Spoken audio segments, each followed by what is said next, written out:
Francisco Cândido Xavier. Ação e Reação. 9º livro da coleção A Vida no Mundo Espiritual, ditado pelo Espírito André Luiz.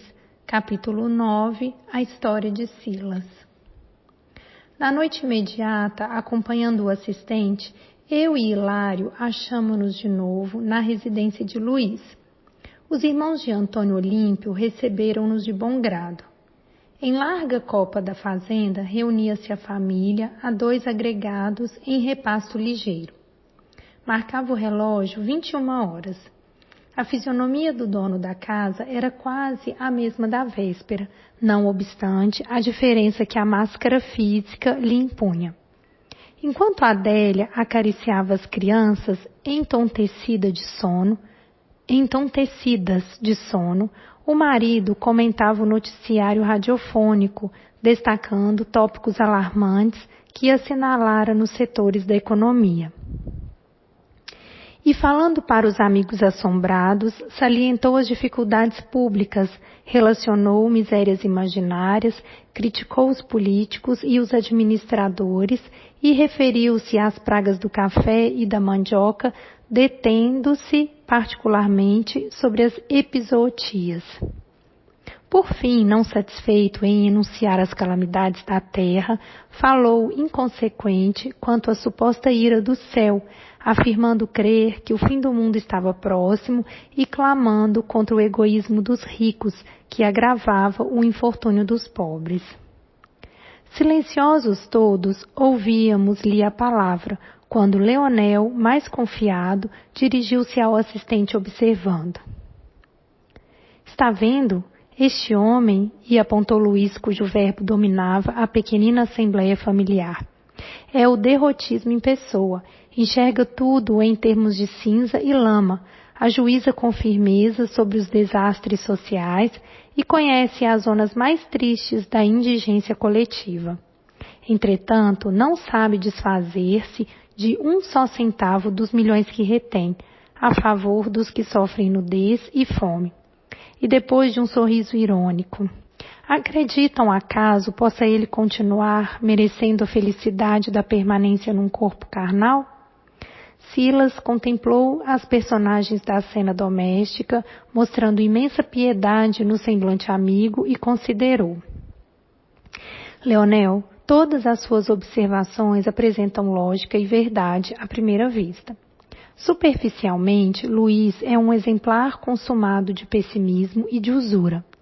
Há moléstias da alma que arruinam a mente por tempo indeterminado. Quem seria ele, amparado por influências outras?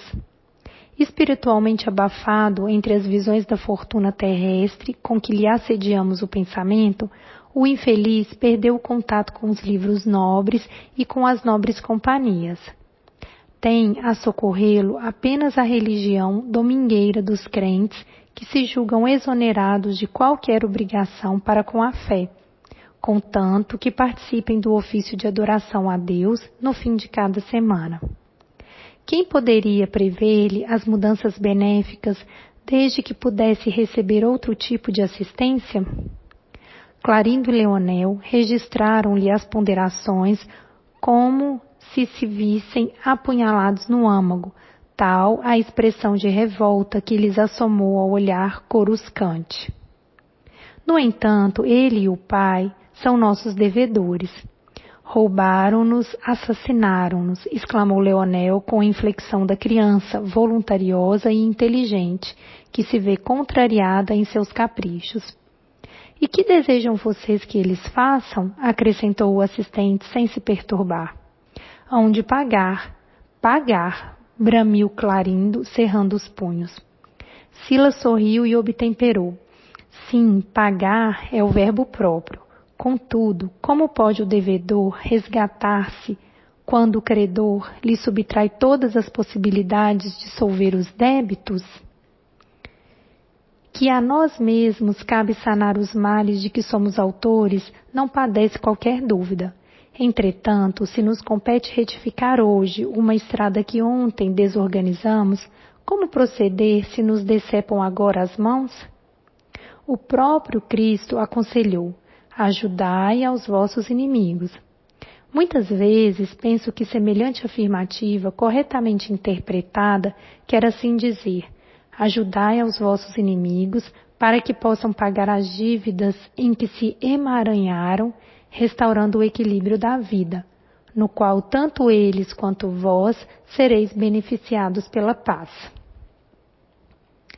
Via-se que o assistente, com a simpatia conquistada na véspera e com a argumentação despretensiosa e límpida, lograra inequívoca superioridade moral sobre o ânimo dos obsessores de sentimento enrijecido.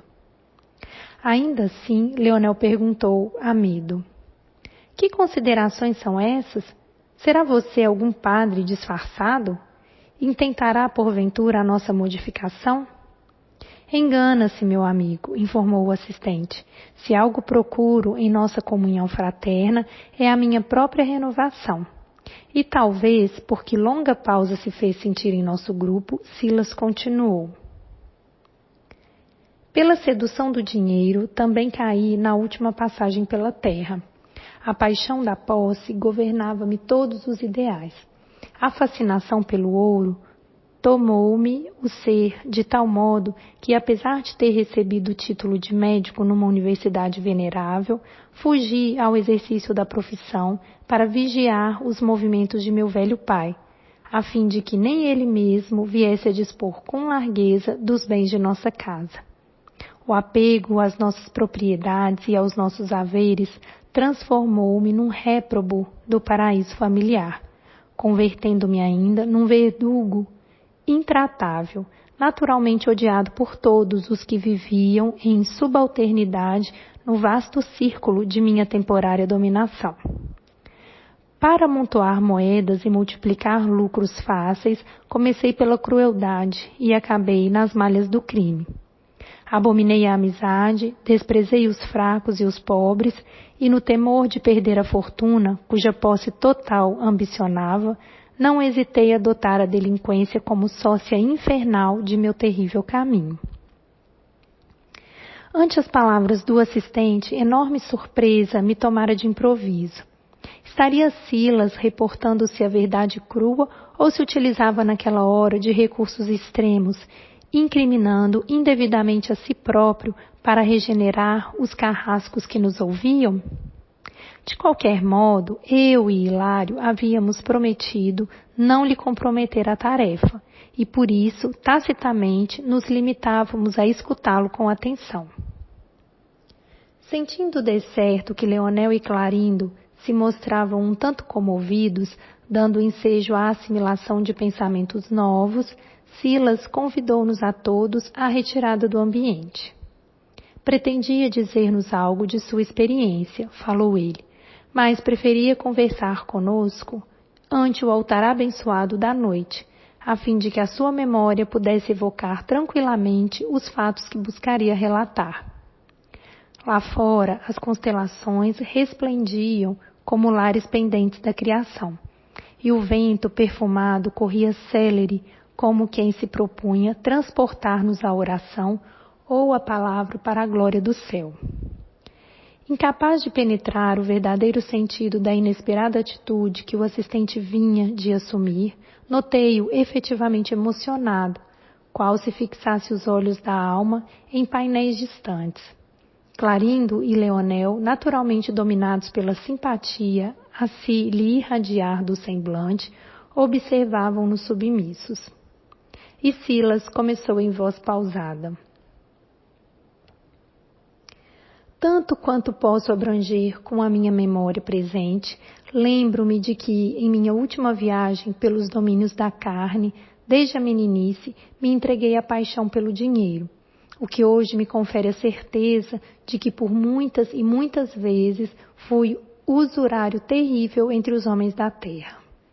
Hoje sei, por informações de instrutores abnegados, que, como de outras ocasiões, renasci na derradeira existência, num lar bafejado por grande fortuna, a fim de sofrer a tentação de ouro farto e vencê-la a golpes de vontade firme, na lavoura incessante do amor fraterno, caindo, porém, lamentavelmente por minha infelicidade. Era eu o filho único de um homem probo, que herdara dos avoengos consideráveis bens. Meu pai era um advogado correto que, por excesso de conforto, não se dedicava aos mistérios da profissão. Mas profundamente estudioso, vivia rodeado de livros raros, entre obrigações sociais que, de alguma sorte, lhe subtraíam a personalidade às cogitações da fé. Minha mãe, porém, era católica romana, de pensamento fervoroso e digno, e embora sem descer conosco a qualquer disputa na esfera devocional, tentava incutir-nos o dever da beneficência. Recordo-me com tardio arrependimento dos reiterados convites que nos dirigia bondosa para que lhe palmilhássemos as tarefas de caridade cristã, convites esses que meu pai e eu recusávamos sem discrepância, encastelados em nossa irreverência infatuada e risonha. Minha genitora cedo percebeu que meu pobre espírito trazia consigo o azinhavre da usura e, reconhecendo que lhe seria extremamente difícil colaborar na renovação íntima de meu pai, homem já feito e desde a infância habituado à dominação financeira, concentrava em mim seus propósitos de elevação. Para isso, buscou estimular-me ao gosto pelos estudos de medicina, alegando que, ao lado do sofrimento humano, poderia eu encontrar as melhores oportunidades de auxílio ao próximo, tornando-me agradável a Deus, ainda mesmo que não me fosse possível entesourar os recursos da fé. Intimamente eu escarnecia das sagradas esperanças de quem me era a criatura mais cara ao espírito. Contudo, sem poder resistir-lhe ao cerco afetivo, consagrei-me à carreira médica, muito mais interessado em explorar os enfermos ricos, cujos agravos do corpo indiscutivelmente me facultariam amplas vantagens materiais. Entretanto, em vésperas da vitória estudantil esperada, minha mãe, relativamente moça, despediu-se da experiência física, vitimada por um acidente de angina. Nossa dor foi enorme. Recebi meu diploma de medicina, qual se me fora ele detestada recordação. E não obstante os estímulos da bondade paterna, não cheguei a ingressar na prática da profissão conquistada. Recolhi-me à intimidade doméstica de que me ausentava tão somente para as estações de entretenimento e repouso, então, mais que nunca chafurdado na sovinice, porquanto acompanhei o inventário de minha mãe com vigilância tão rigorosa que as minhas estranhas atitudes chegaram a surpreender meu próprio pai, egoísta e displicente, mas nunca avarento quanto eu. Compreendi que a fortuna herdada me situava para meu infortúnio moral a cavaleiro de qualquer necessidade da vida física por largos anos, desde que não me confiasse a dissipação. Ainda assim, quando vi meu genitor inclinado às segundas núpcias, quase aos 60 de idade, fiz quanto pude indiretamente para dissuadi-lo, afastando-o de tal intento. Ele, todavia, era um homem resoluto nas decisões e desposou a Aida, uma jovem da minha idade, que mal se avizinhava dos 30 anos. Recebi a madrasta como intrusa em nosso campo doméstico e, tomando-a por aventureira comum, à caça de fortuna fácil, jurei vingar-me. Apesar das carinhosas requisições do casal e não obstante o tratamento gentil que a pobre moça me dispensava, exibia sempre um pretexto para fugir-lhe à convivência. O novo matrimônio, no entanto, passou a exigir do esposo mais dilatados sacrifícios no mundo social, de que Aida não pretendia afastar-se. E foi assim que, ao término de alguns meses, meu genitor era obrigado a procurar o socorro médico, recolhendo-se então a necessário repouso. Acompanhava-lhe a decadência orgânica, tomado de vivas apreensões. Não era a saúde paterna que me feria a imaginação, mas sim a extensa reserva financeira de nossa casa. na hipótese do súbito falecimento do homem que me trouxera à existência, de modo algum me resignaria a partilhar a herança com a mulher que, aos meus olhos, indebitamente ocupava o espaço de minha mãe. O assistente fez longa pausa enquanto lhe fixávamos o semblante melancólico. De mim mesmo, atônito, diante do que me era dado ouvir, indagava no íntimo se tudo aquilo, de fato, se passara. Fora Silas realmente o homem a quem se reportava ou compunha ele aquela história para alterar o ânimo dos perseguidores? Contudo, não me foi possível desfechar qualquer interrogação, porquanto o nosso amigo, como que desejoso de castigar-se com a dolorosa confissão, prosseguiu pormenorizando. Passei a arquitetar planos delituosos quanto à melhor maneira de alijar a Ida de qualquer possibilidade de ingresso futuro ao nosso patrimônio, sem melindrar meu pai doente. E nos projetos criminosos que me visitavam a cabeça, a própria morte da madrasta comparecia como solução. Entretanto, como suprimi-la sem causar maior sofrimento ao enfermo que eu desejava conservar? Não seria aconselhável desmoralizá-la antes de tudo aos olhos dele, para que não padecesse qualquer saudade da mulher, condenada por minha desvalia? Tramava no silêncio e na sombra, quando a ocasião esperada veio ao meu encontro. Convidado a comparecer com a esposa numa festividade pública, meu pai chamou-me e insistiu para que eu a acompanhasse à ida, representando-lhe a autoridade. Pela primeira vez, acedi com prazer. Pretendia conhecer-lhe agora de mais perto as afeições. Funestos propósitos nasciam-me no crânio.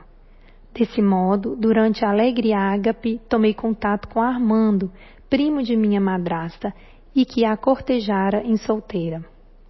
Armando era um rapaz pouco mais velho que eu, perdulário e fanfarrão, que dividia o tempo entre mulheres e taças espumantes, a quem, contrariamente aos meus hábitos, ofereci premeditada comunhão afetiva.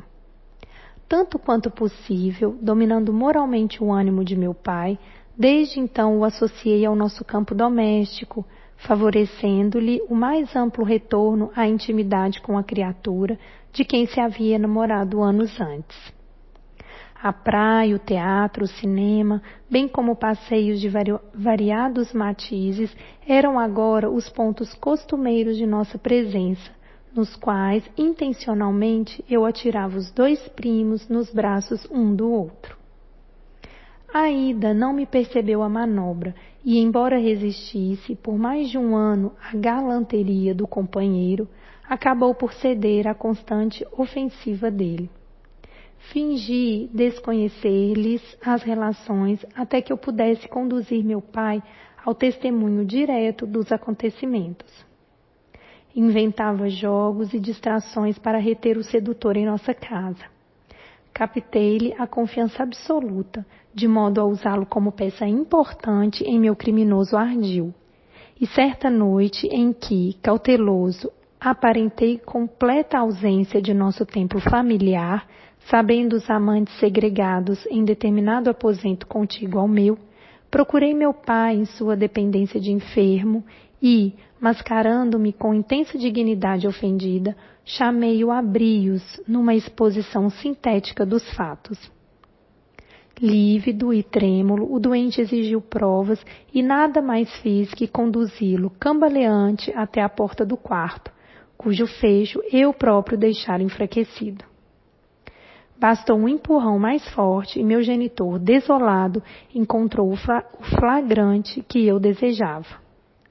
Armando, cínico, não obstante o desapontamento, afastou-se lépido, ciente de que não poderia esperar qualquer golpe grave de um sexagenário abatido.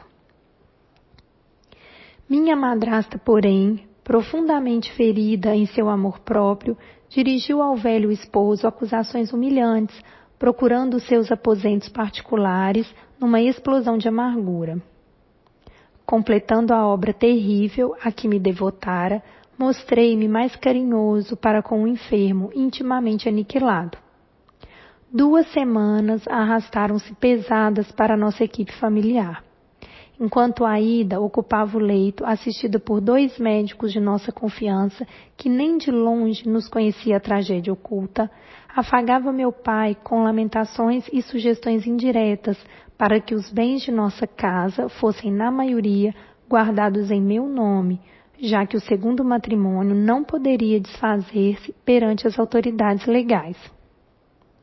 Prosseguia em minha faina delituosa quando minha madrasta apareceu morta. Os clínicos de nossa amizade positivaram um envenenamento fulminante e, constrangidos, notificaram a meu pai tratar-se de um suicídio, de certo motivado pela insofreável neurastenia de que a doente se via objeto. Meu genitor estava mais sombrio nos aparatosos funerais. Contudo, em meus destruidores propósitos, regozijei-me. Agora sim, a fortuna total de nossa casa passaria a pertencer-me. Minha satânica alegria, porém, durou muito pouco. Desde a morte da segunda mulher, meu pai acamou-se para não mais se erguer. Debalde, médicos e padres amigos procuraram oferecer-lhe melhoras e consolações. Ao fim de 2 meses, meu pai, que nunca mais sorriu, entrou em dolorosa agonia, na qual, através de confidência entrecortada de lágrimas, me confessou haver envenenado Aida, administrando-lhe violento tóxico no calmante habitual. Isso, no entanto, assegurava-me vencido, e impunha-lhe também a morte, de vez que não conseguia perdoar a si mesmo, passando a carregar consigo um fardo de remorso constante e intolerável. Pela primeira vez, minha consciência doeu fundo. O apego aos bens da carne arrasava minha vida. O velho querido morreu nos meus braços, crendo que os meus soluços de arrependimento fossem prantos de amor. Deixando-lhe o corpo fatigado na terra fria, tornei a nossa casa solarenga, sentindo-me o mais infortunado dos seres. O ouro integral do mundo não me garantia agora o mais leve consolo. Achava-me sozinho e infinitamente desgraçado. Todos os recantos e pertences de nossa habitação falavam-me de crime e remorso. Muitas vezes a sombra noturna pareceu-me povoada de fantasmas horripilantes a escarnecerem de minha dor, e em meio da malta de insensíveis demônios a investirem contra mim, tinha a ideia de escutar a voz inconfundível de meu pai, clamando para minha alma: meu filho, recua enquanto é tempo. Fiz-me arredio, desconfiado. Em pavorosa crise moral, demandei a Europa em longa viagem de recreio, mas o encanto das grandes cidades do velho mundo não conseguia aliviar-me as chagas interiores. Em toda a parte, a refeição mais nobre amargava-me na boca e os mais belos espetáculos artísticos deixavam-me apenas ansiedade e desolação. Regressei ao Brasil, mas não tive coragem de retomar a intimidade com a nossa antiga residência. Amparado pela afeição de velho amigo de meu genitor, aceitei-lhe o acolhimento por alguns dias, até que minha saúde orgânica me permitisse pensar numa transformação radical da existência. Embalado pelo carinho familiar daquele amigo, deixei que longos meses passassem, tentando imerecida fuga mental, até que, numa noite inolvidável para mim, na qual minha gastralgia se transformara num azorrague de dor, tomei de um frasco de arsênico na adega do meu anfitrião, acreditando usar o bicarbonato de sódio que ele deixara na véspera, e o veneno expulsou-me do corpo, impondo-me sofrimentos terríveis. Qual acontecera à minha madrasta que, desencarnara em padecimentos atrozes, eu também passei pela morte em condições análogas. E os amigos que me asilavam no templo doméstico, desconhecendo o equívoco de que eu fora vítima, admitiram sem qualquer sombra de dúvida que eu buscara no suicídio a extinção das penas morais que me castigavam a alma de moço rico e entediado da vida, segundo a versão a que deram curso. Silas relanceou o olhar tristonho sobre nós, como quem procurava o efeito de suas palavras, e prosseguiu. Isso, porém, não bastou para ressarcir minhas tremendas culpas. Dementado, depois do sepulcro, atravessei meses cruéis de terror e desequilíbrio, entre os quadros vivos, a se me exteriorizarem da mente algemada as criações de si própria, até que fui socorrido por amigos de meu pai, que se achava igualmente a caminho da sua recuperação. E, unindo-me a ele, passei a empenhar todas as minhas energias na preparação do futuro. Transcorridos alguns instantes de pesado silêncio, concluiu. Como veem, a fascinação pelo ouro foi o motivo de minha perda. Tenho necessidade de grande esforço no bem e de fé vigorosa para não cair outra vez. Porquanto é indispensável me consagre a nova experiência entre os homens. Leonel e Clarindo não se achavam mais surpreendidos que eu e Hilário, habituados a encontrar em Silas um admirável companheiro, aparentemente sem aflição e sem problemas. Foi Leonel quem rompeu a pausa, perguntando ao assistente que emudecera qual se fora subjugado pela força das próprias reminiscências. Voltará então para a carne assim tão breve?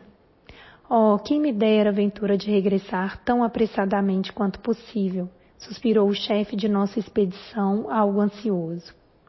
O devedor está inelutavelmente ligado ao interesse dos credores. Assim, antes de tudo, é imprescindível venha encontrar minha madrasta no vasto país de sombra em que nos achamos, para encetar a difícil tarefa de minha liberação moral. Como assim? Perguntei emocionado. Sim, meu amigo, falou Silas abraçando-me. Meu caso não aproveita simplesmente a Clarindo e Leonel, que procuram a justiça pelas próprias mãos, o que muitas vezes apenas significa violência e crueldade, mas também a Hilário e a você, que estudam presentemente a lei do karma, ou seja, da ação e reação. Aqui somos impelidos a recordar novamente a lição do Senhor.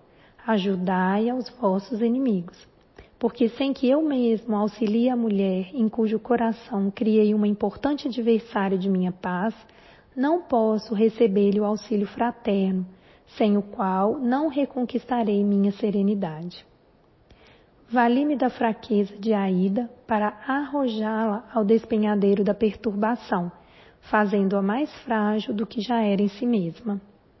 Agora, eu e meu pai, que lhe complicamos o caminho, somos naturalmente constrangidos a buscá-la, soerguê-la, ampará-la e restituir-lhe o equilíbrio relativo na terra, para que venhamos a solver, pelo menos em parte, a nossa imensa dívida. Seu pai? Referiu-se a seu pai? Inquiriu Hilário afoito. Sim, como não? Retrucou o assistente.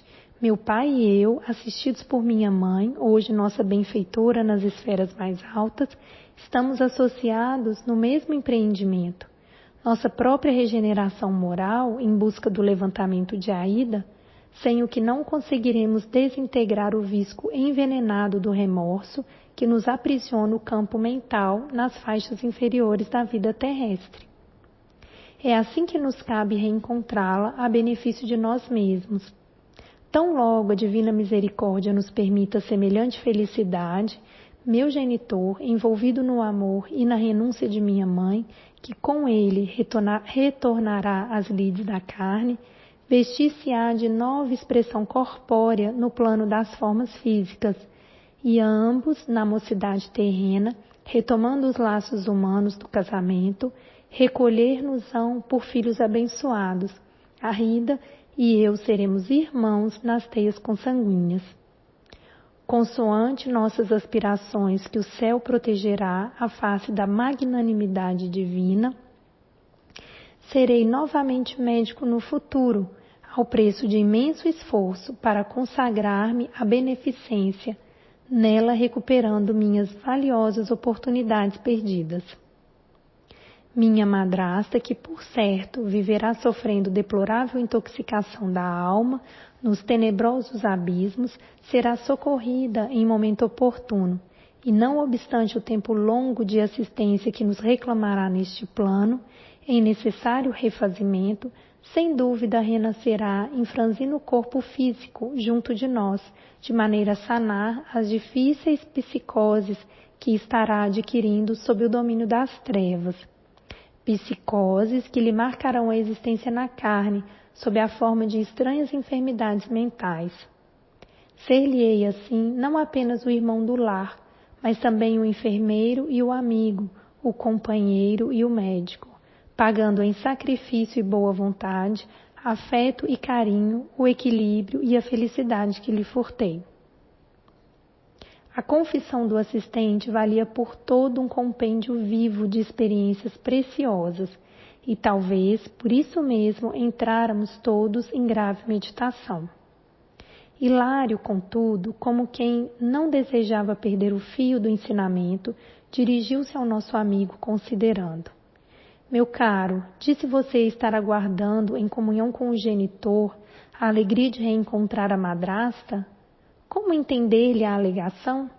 Porventura, com seu grau de conhecimento, sofre alguma dificuldade para saber-lhe a moradia? Sim, sim, confirmou o assistente tristonho. E os benfeitores espirituais que atualmente lhes guiam a senda, não conhecerão eles o paradeiro dela, orientando-lhes os movimentos no objetivo a alcançar?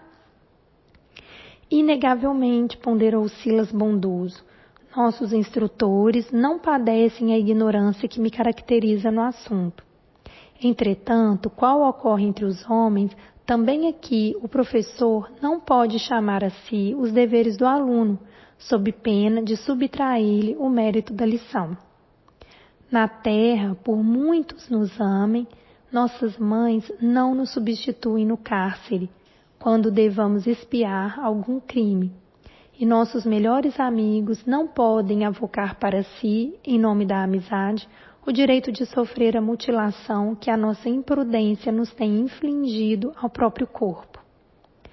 Sem dúvida, as bênçãos de amor dos nossos dirigentes hão trazido à minha alma inapreciáveis recursos.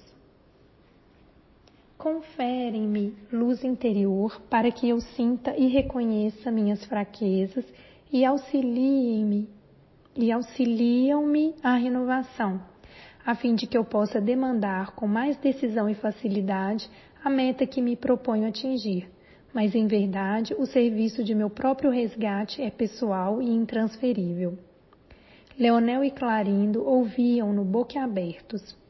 Falando de si mesmo, o assistente, sem desferir o amor próprio, trabalhava indiretamente para que se entregassem ao reajuste.